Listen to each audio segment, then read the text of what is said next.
আপনারা কি কখনো ভেবে দেখেছেন আমরা আমাদের শারীরিক স্বাস্থ্যের কথা ভাবি, কিন্তু যেটা মেইন আমাদের মানসিক স্বাস্থ্য সেটার কথা চিন্তা করি না, বা সেটার কথা আমাদের কখনো মাথায় আসে না। এটাকে আমরা অত বড় বিষয় ভাবি না। হ্যালো এভরিওয়ান, আমি রায়। আজকে আমার ভিডিওটার টপিক হচ্ছে আমার গতকাল রাতের একটা রিয়েলাইজেশন।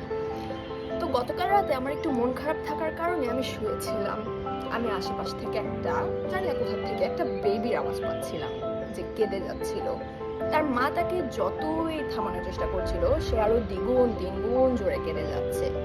তো এই সময় আমার মাথায় একটা চিন্তা আসলো যে ওটা তো ছোট বাচ্চা, ও তো কথা বলতে পারে না, কিন্তু আমরা তো বড় হয়েছি। যেমন আমি তখন আমার কথাই ভাবলাম যে আমার তো মন খারাপ, আমি কেন এটা সব সময় সবাইকে শেয়ার করতে পারি না? লাইক, যাকে আমি ভাবি শেয়ার করা যাবে তাকেও কেন সব সময় আমি শেয়ার করতে পারি না? তো আমি এই বিষয়টা আমার ফুপি, যিনি একটা সাইকোলজিস্ট, তার সাথে কথা বললাম। তিনি আমাকে বললেন আমরা কেন শেয়ার করতে পারি না।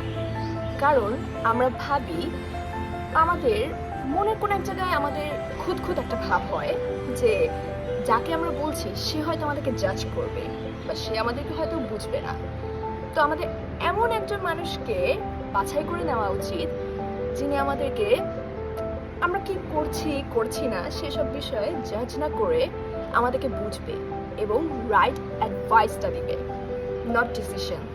বাই দ্য ওয়ে, আমার ফুপিরও একটা চ্যানেল আছে, ইউটিউব চ্যানেল। ওটা আমি নিচে ডেসক্রিপশন বক্সে অ্যাড করে দিব। আপনারা চাইলে অবশ্যই ভিজিট করে আসবেন। তো বাই।